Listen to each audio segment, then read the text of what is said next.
Hello everyone. आज है 20 सितंबर और द इंडियन एक्सप्रेस की आज की हमारी जो इम्पोर्टेंट न्यूज़ रहेंगी वो होंगी मानव हाथ का विकास प्रकृति से सभ्यता तक। यानी कि सबसे पहले जो मानव के हाथ का विकास होना स्टार्ट हुआ था वो कैसे हुआ था और किस तरह से जो है हुआ था, इस बारे में जो है इस न्यूज़ के अंदर हम कवर करेंगे। और जो दूसरी न्यूज़ रहने वाली है वो मणिपुर जो हाईवे है उस पर घात यानी कि जो असम राइफल है उस पर आत्मघाती जो हमला हुआ है जिसके अंदर 2 जवान जो हैं वो शहीद हो गए हैं, उस न्यूज़ के बारे में जो है वो जानेंगे। और जो तीसरी न्यूज़ है बिहार के अंदर जो वोटिंग होने वाली है उससे पहले ही जल्द ही 4 और जो अमृत भारत एक्सप्रेस ट्रेनें हैं वो मिलेंगी। तो आज की हमारी जो पहली न्यूज़ रहेगी कि जो हाथों का विकास है वो जो है किस प्रकार से स्टार्ट हुआ। तो जो इसकी शुरुआत है मछलियों के जो फिन्स होते हैं उनसे हुई है। लगभग 37 से 40 करोड़ वर्ष पहले जो है कुछ मछलियाँ जो थी जैसे कि टिकटालिक जो मछली होती है पानी से ज़मीन की ओर जो है वह आने लगी थी, जिससे कि उसके जो पंख हैं वो धीरे धीरे मजबूत होने लगे। उसकी हड्डियों वाले जो ढांचे हैं उनके अंदर वो बदल गई और जो उनके पंख हैं उनकी हड्डी का जो पैटर्न होता था 1 बोन 2 बोन या फिर मैनी बोन डिजिट में जो है होता था। उनके बाद जो इंसान है उनके हाथों की जो बुनियाद है वो रखी गई थी। तो जो 1 बोन है यानी कि जो ह्यूमस होता है और जो 2 बोन्स जैसे कि जो रेडियस और जो अल्ना है, इसी प्रकार से जो मैनी बोन्स होते हैं कलाई और जो उंगलियां। तो जो चतुपाद है उसका उदय किस प्रकार से हुआ। लगभग जो है ऐसा माना जाता है कि 36 करोड़ वर्ष पहले जो टेट्रापोड्स हैं उनका जन्म हुआ था, यानी कि 4 पैरों वाले जो कशेरुकी होते हैं उनका जन्म हुआ था 36 करोड़ वर्ष पहले। इसके जो अंग हैं उनमें उंगलियों जैसी जो संरचनाएं हैं वो विकसित होने लगी और शुरुआत में जो है ऐसा माना जाता है कि 6 से 8 उंगलियां जो हैं वो होती थी। फिर धीरे धीरे जो प्राकृतिक चयन है उसके अंदर 5 उंगलियों को जो है वो स्थायी कर दिया। और जो ये पैटर्न है आज अधिकतर चाहे कोई भी जीव हो उसके अंदर हमें देखने को मिलता है, चाहे मानव, बिल्ली, कुत्ता, चमगादड़ कुछ भी हो, कोई सा भी जो जीव हो उसके अंदर जो है हमें 5 उंगलियां ही जो हैं वो देखने को मिलती हैं। जो स्तनधारी होते हैं अगर उनके हाथ पैरों की बात करें तो लगभग जो है 20 करोड़ वर्ष पहले जो स्तनधारी हैं वो विकसित हुए और जो उनके पैर हैं आगे के पैर अलग अलग जो काम है उनके अनुसार क्या होने लगे, ढलने लगे। जैसे घोड़े के लिए, चमगादड़ उड़ने के लिए, घोड़ा जो है वो दौड़ने के लिए, चमगादड़ जो है उड़ने के लिए, और जो व्हेल मछली होती है वह तैरने के लिए। और जो प्राइमेट्स होते हैं यानी कि जो पकड़ने या फिर जो बढ़ने या फिर कहीं पर भी चढ़ने के लिए जो है वो होने लगे। और जो इसके प्राइमेट्स या फिर जो हाथ होते हैं उनके बारे में जानें तो लगभग 6 करोड़ वर्ष पहले जो है जो प्राइमेट्स यानी कि बंदर, कपी, लंगूर जो ये सब हैं यह विकसित हुए थे। और इनके हाथों में आया सबसे बड़ा बदलाव, यानी कि इसके विपरीत जो अंगूठा होता है, अंगूठा बाकी जो उंगलियां हैं उन्हीं के समान जो है वो आ सकता है। इसकी जो शाखाएं हैं उनको पकड़ना, फल तोड़ना और जो चढ़ना है वो बहुत ही आसान हुआ और उनके हाथ जो हैं वो ग्रेपिंग हैंड जो हैं कहलाने लगे। और जो मानव पूर्वज हैं यानी कि जो मानव हैं उनसे पहले के जो उनके पूर्वज हैं यानी उनसे पहले के जो उनके जो जैसे पेरेंट्स होते हैं उस प्रकार से, जैसे कि पापा हुए, पापा के पापा दादा हुए, दादा के पापा परदादा हुए, इस प्रकार से जो उनके पहले के जो पूर्वज थे उनके जो हाथ होते थे उनका उपयोग औजार बनाने के लिए जो है उन्होंने करना शुरू कर दिया। और जो निपुण पकड़ होती है यानी कि जो अंगूठा होता है और जो तर्जनी होती है जो इंडेक्स फिंगर होती है मिलकर बारीक काम जो है वो कर सकते थे। और यही वह गुण था जिसने कि जो इंसान है उनको बाकी जो प्राइमेट्स हैं उनसे अलग बना दिया। और जो आधुनिक मानव के बारे में बात करें तो आज का जो मानव है उसके हाथ की जो विशेषताएं हैं, यानी कि जो अंगूठा होता है वो बहुत ही लचीला और मजबूत होता है। उसके द्वारा ही लिखना, पेंटिंग करना या फिर जो औजार होते हैं उनको जो है चलाया जाता है। फिर जो फाइन मोटर स्किल्स होती हैं, यानी कि यह जो है मानव जो है बहुत ही जो बारीकी कार्य होता है उसको भी कर सकता है, जैसे कि सुई में धागा डालना। और जो सृजनात्मक कला है, यानी कि जो सर्जनात्मक यानी कि जो क्रिएटिविटी है, जैसे कि कला, संगीत, जो वाद्य यंत्र हैं या फिर जो वास्तुकला है, सब हाथों की वजह से ही जो है वो पॉसिबल हो पाया है। तो पूरी न्यूज़ से जो है हमें क्या निष्कर्ष देखने को मिलता है कि जो हाथों की जड़ें हैं वो मछलियों के जो फिन्स होते हैं उनके अंदर छिपी होती हैं। हाथों का जो मूल ढांचा होता है वो सभी जो कशेरुकी जीव होते हैं उनमें से एक जो हड्डी होती है, दो हड्डी होती हैं या फिर कई हड्डियां होती हैं, यानी कि उंगलियों में जो है वो परिवर्तित हो जाती हैं। और जो ओब्सोलेबल थंब है, यानी कि जो इंसान को सबसे अलग जो है अंगूठे ने बना दिया। इंसानों का हाथ जो है केवल जीवित रहने का साधन ही नहीं है, बल्कि जो हमारी सभ्यता है, कला है या फिर जो विज्ञान है उसका भी आधार जो है माना जाता है। आज की हमारी जो दूसरी न्यूज़ रहेगी, Manipur 2 Assam refinery persons killed 5 injured as convoys जो एम्ब्लैक्स ऑन हाईवे, यानी कि जो असम राइफल है उन पर आत्मघाती जो हमला है वो किया गया है, जिसके अंदर 2 जवान मारे गए हैं और जो 5 जवान हैं वो घायल हो गए हैं। तो ये जो न्यूज़ है जो इतनी चर्चा में जो है क्यों बनी हुई है, जो मणिपुर का ज़िला है विष्णुपुर, उसके अंदर शुक्रवार को शाम को एक अज्ञात आतंकवादी द्वारा घात लगाकर एक हमला जो है वो असम राइफल पर किया गया, जिसके अंदर 2 जवान शहीद हो गए और 5 अन्य जो जवान हैं वो घायल हुए हैं। और यह एक रक्षा प्रवक्ता ने एक बयान में बताया कि जो ये हमला है करीब करीब शाम 5:50 पर जो है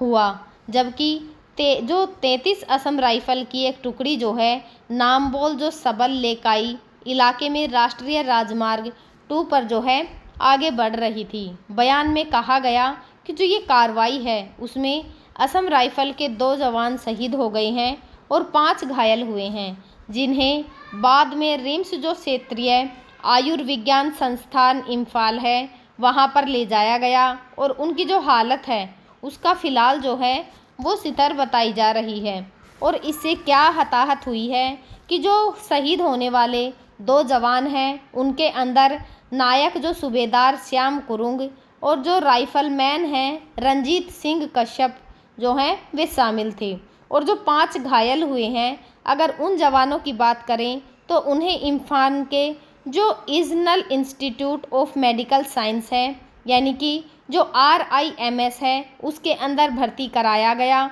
और हालत जो है अभी उनकी स्थिर बताई जा रही है। और जो ये सुरक्षा बल हैं इनके द्वारा की गई जो कार्रवाई है, जैसे कि हमले के तुरंत बाद जो असम राइफल है और जो राज्य पुलिस है उसने कॉर्डन या फिर जो सर्च ऑपरेशन है उसको चला दिया। अतिरिक्त सुरक्षा बल जो हैं वो इलाके में तैनात किए गए और जो अधिकारी हैं या फिर जो नेता हैं उन्होंने इस हमले की जो है कड़ी निंदा की और दोषियों के खिलाफ सख्त जो कार्रवाई है उसका भी आश्वासन दिया गया। जो मणिपुर की पृष्ठभूमि है वो इतनी महत्वपूर्ण क्यों मानी जाती है, वहाँ पर हमें जो जातीय संघर्ष देखने को मिलता है, यानी कि 2023 से ही मणिपुर की जो मेतई और जो कुकी जनजाति हैं जो समुदाय हैं उनके बीच में हमें जो हिंसा है वो लगातार ही अब तक देखने को मिल रही है। और इस हिंसा में सैकड़ों लोग मारे गए हैं, हजारों जो हैं वो विस्थापित हो गए हैं, यानी कि जहाँ पे वे रहते थे उस जगह को छोड़कर वह किसी और जगह पर जो हैं रहने लगे हैं। और जो उग्रवादी गतिविधियाँ हैं, जैसे कि जो मणिपुर के अंदर कई उग्रवादी संगठन भी जो हैं वो सक्रिय हैं। एग्जाम्पल के तौर पर जो PLA है या फिर जो प्रीपाक है, जो क्राइकल है, इन सब जो हैं वो सक्रिय संगठन बने हुए हैं उग्रवाद के। और जो NH2 है और जो इम्फाल घाटी है, इनके अंदर संवेदनशील जो क्षेत्र है वो भी जो है माना जाता है। जो इसके रणनीतिक महत्व हैं, जैसे कि जो मणिपुर है वह भारत का उत्तर पूर्वी जो गेटवे है उसका हिस्सा है। और जो ये एरिया है चीन और जो म्यांमार की सीमा से जुड़ा हुआ है, जिससे कि जो सुरक्षा की दृष्टि है उससे यह बेहद ही संवेदनशील जो है वो माना जाता है। और जो व्यापक अगर इसके असर देखें कि इस हमले के असर जो है हमें किस किस चीज़ों पर दिखाई देते हैं, तो जो सुरक्षा का असर है, यानी कि जो हमला दिखाता है कि अभी भी जो उग्रवादी संगठन है वो इतने सक्रिय जो हैं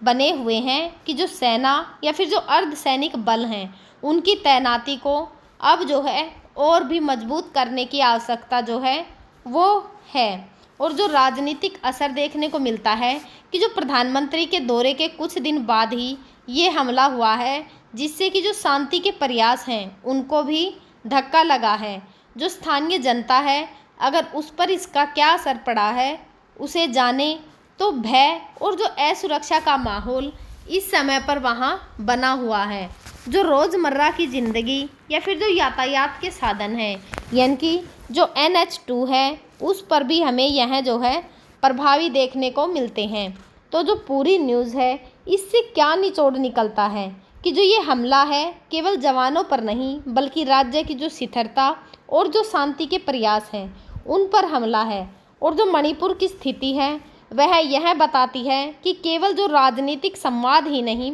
बल्कि मजबूत जो सुरक्षा की नीति है और जो ज़मीन का स्तर है उस पर विश्वास की जो बहाली है वो बहुत ही इम्पोर्टेंट है। असम जो राइफल है उसकी शहादत से एक बार फिर जो है इस पर सवाल उठता है, क्या मणिपुर जो है वास्तव में जो सामान्य स्थिति है उसकी ओर लौट पा रहा है या फिर अभी भी जो ठोस कदम है वो उठाने की ज़रूरत है। आज की हमारी जो तीसरी न्यूज़ रहेगी, बिहार को जल्द ही 4 और अमृत भारत एक्सप्रेस की जो ट्रेनें हैं वो मिलेंगी। तो जो भारतीय रेलवे है, अमृत जो भारत एक्सप्रेस है, यानी कि जो बिहार को जल्द ही 4 और नए अमृत भारत एक्सप्रेस की जो ट्रेनें हैं वो मिलने जा रही हैं। ये जो ट्रेनें हैं दो दूरियों के बीच में जो कनेक्टिविटी है उनको और भी अधिक बेहतर जो है वो बनाएंगी। और 2023 के अंदर जो है शुरू होने वाली जो अमृत भारत ट्रेन है इसका उद्देश्य आबादी को एक बड़े हिस्से को जो है खासकर जो निम्न आय के जो वर्ग के लोग हैं उनको उच्च गुणवत्ता वाली जो सेवाएं हैं उनको प्रदान करना है। और जो रेल मंत्री अश्विन वैष्णव हैं उन्होंने रेलवे ने जो है बारी बारी से बताया है कि बिहार के लिए 4 नई जो अमृत भारत एक्सप्रेस हैं वो सेवाएं जल्द ही जो है स्टार्ट की जाएंगी। और जो ये ट्रेनें हैं यह गया से दिल्ली, जो सासरा है वहाँ से अमृतसर, जो छापरा है वहाँ से दिल्ली, और जो मुजफ्फरपुर है वहाँ से हैदराबाद का जो रूट है उस पर चलने की घोषणा जो है वो बताई जा रही है। और जो ये रूट हैं या फिर उनकी जो आवृत्ति है जो कि अभी सार्वजनिक जो है हुई खबरों में बताई गई है, जैसे जो गया से न्यू दिल्ली जो है जो रूट बताया जा रहा है, तो उस रूट के अंदर जो है हमें जैसे कि जो सीधा कनेक्शन है या फिर उद्देश्य जो है इसका त्रि दिल्ली की जो कनेक्टिविटी है उसके साथ मिलाना है। और जो सहरासा है, जो कि सहरासा से अमृतसर का जो रूट है, यानी कि जो उत्तर बिहार से पंजाब जो है वहाँ तक सीधा जोड़ेगा। और जो छापरा न्यू दिल्ली है, छपरा से राष्ट्रीय जो राजधानी है वहाँ तक बेहतर जो कनेक्टिविटी है वह भी देखने को मिलेगी। और जो मुजफ्फरपुर से हैदराबाद के लिए जिस ट्रेन की बात हो रही है वह उत्तर बिहार से जो दक्षिणी भारत है उसका जो लंबा जुड़ाव या फिर जो आर्थिक पारिवारिक आवाजाही है उसके लिए बहुत ही इम्पोर्टेंट है। जो अमृत भारत ट्रेनें हैं वह तकनीकी व जो सुविधागत विशेषताएं हैं क्या हैं या फिर कैसे अलग हैं, चलिए जानते हैं। तो तो 22 कोस रेक जो हैं आमतौर पर जो डिज़ाइन है उसमें अधिक जर्नल और जो स्लीपर कोच संतुलन है उसको बनाए रखती हैं, और कुछ वर्जन में ही ये जो ड्यूल इंजन है या फिर जो ड्यूल कंट्रोल है उसे भी जो है बताया गया है, ताकि जो रैक मैनुअलिंग है उसकी सुविधा बनी रहे। और जो लक्ष्य है वर्ग है, आम वर्ग जो है कम आय और जो मध्यम वर्ग यात्री हैं उनके लिए तेज, सशक्त और जो किफ़ायती एक्सपेज है, यानी कि जो वंदे भारत से अलग भुगतान कोच मिक्स का फोकस जो है वो ज़रूरी है। और जो बेहतर सुरक्षा या फिर जो पैसेंजर की एमेनिटीज़ होती हैं, यानी कि जो सीसीटीवी कैमरे हैं उनमें bio toilet, improved seat, birth design, charging point, LED information screens, improved lighting और जो बेहतर वेंटिलेशन है, जैसे कि जो सुख सुविधाएं हैं या फिर उनमें बताए जाने वाले जो उपाय हैं। अमृत भारत 3.0 में और सुधारों का जिक्र जो है हमें देखने को मिलता है। क्यों बिहार के लिए मायने रखती हैं या फिर इसका क्या जो है प्रभाव पड़ेगा, उसका विश्लेषण देखें